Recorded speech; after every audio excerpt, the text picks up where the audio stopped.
Hey everyone, it's me Amanda from Spectral Sisters. I just want to take a real quick second to talk about this video. So we're trying to go over the lore and history of where we are investigating, and we actually got some of the information wrong. Basically, we had been researching and everything, and we just had some misinformation. I just wanted to talk about that for a second. We do go over it later in the video because we found some amazing people who told us the real history of the location that we are staying at, and that will be covered in this video. Just wanted to give some clarity. We will go over the misinformation though. Sorry about that, but enjoy the video, watch it, you'll see. It's kind of, you'll see.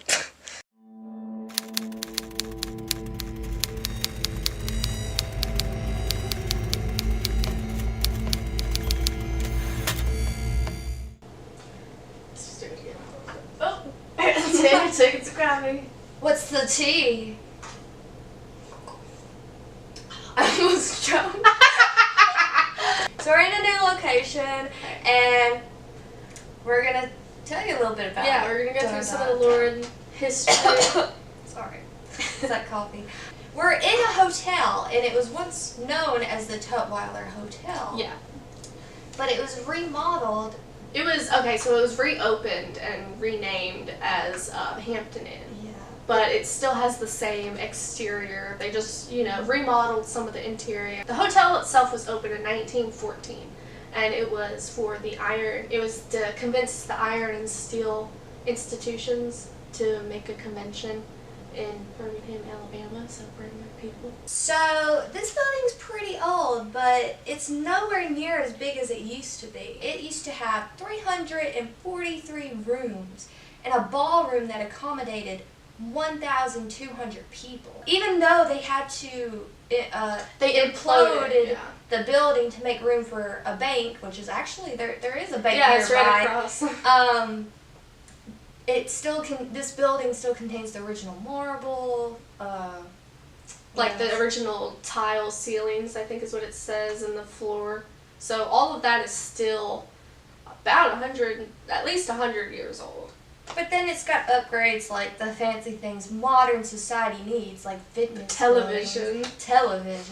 But after it was renovated, people began to notice something still lingered. There's some hauntings going on here. Yeah, a lot of reports.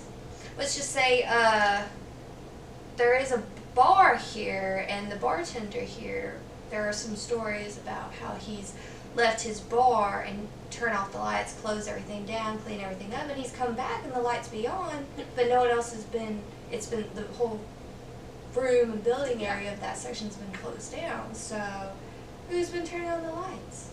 There was also an instance with the bar where he came back and there was like full course meals, like candles and everything, and no one had been at the bar, and a lot of people suspect it was Tutwiler himself preparing a fancy meal for himself or his guests. He was just trying to be a good hostess. Exactly. It's his building. He wants it to have a good reputation. Yeah. The bartender, he has to tell Tutwiler every night before he leaves, he says, "Good evening, and please don't make a mess." And apparently they haven't had another incident occur, so he's a very respectful person. So if anything happens tonight, maybe we can just please don't do that again. Good evening. Maybe we'll even get to talk to him tonight. Yeah, we could see if he's try with the spirit box, see if he'll be accommodating. Mm-hmm. But my favorite story out here is the ghost known as the Knocker. The Knocker is a ghost that tends to get a little too friendly. He likes to go door to door, check up on the peeps inside. He goes knock, knock, knock. But when you open it, no one's there. And they tend to say that he is a little more friendly towards the female guests. So we got that part covered. We're going to see if that part's true. I'm not even kidding. I literally heard something. I did too, actually. I heard it, but that was probably a door. I heard something. I scared me. I heard a guy go, "What?" That's probably someone in the I know. It scared me though. Yeah, but I heard a knock. I heard something get shut, like a door. Yeah. But I didn't hear the voice. But as soon as you said that, what? Did you call? Oh, things are already going down. That kind of scared me. You're gonna see my reaction on the camera. It was like,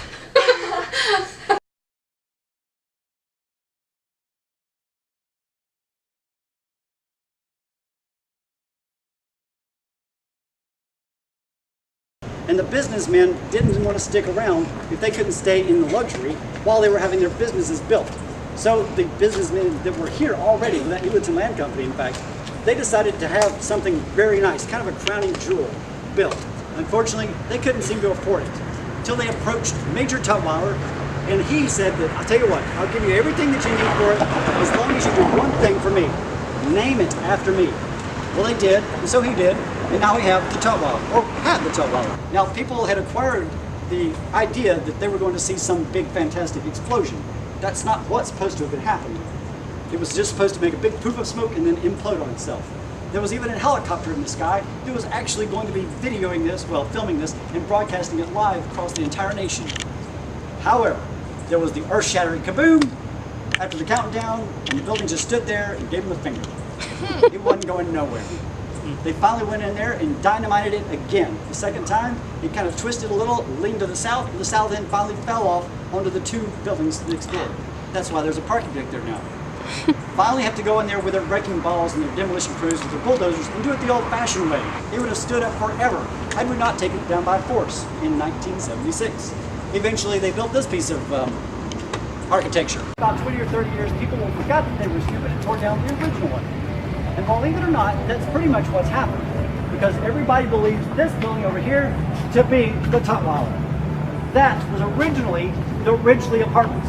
And the reason it got the nod to be the new Tutwiler is because it was built at exactly the same time by exactly the same architect.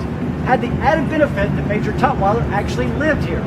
In fact, he resided on the ground floor where the restaurant is now, which was rather appropriate because back when he was alive, he would actually prepare these grandiose meals, and he and his wife, Julia, would have people come down and maybe dine with them. This part is actually new to this year. Apparently, if you're in the elevator passing the 6th floor, either going up or down, you're likely to hear a knocking sound. Now, to be honest, I've been in that elevator about 4 times since I've heard this story, and I've never heard the knocking sound because I'm the one that's always knocking, trying to freak people out. Yeah, I'm guilty of that. However, the people who've done night audit shift here, they've claimed that on the monitoring system, they've often seen a little girl skipping up and down the 6th floor hall in an old-fashioned dress and pigtails. They've even seen her passing a couple who pay no attention to the fact she's even there. They've even seen her turning into a room without having to open up a door.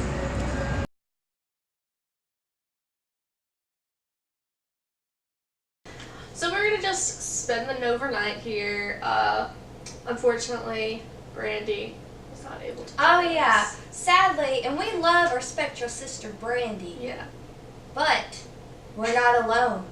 Oh yeah. She's apparently the favorite. And so shout out to the Spectral sister Brandy.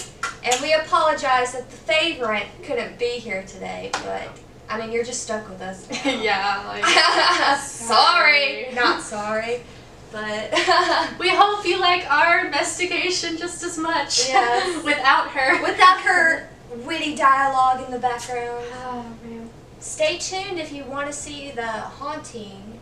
The Because we're Tutwiler. staying, yeah, the Tutwiler. We're going to stay overnight and investigate to see if it's haunted. So Don't forget to like, subscribe, and send good vibes.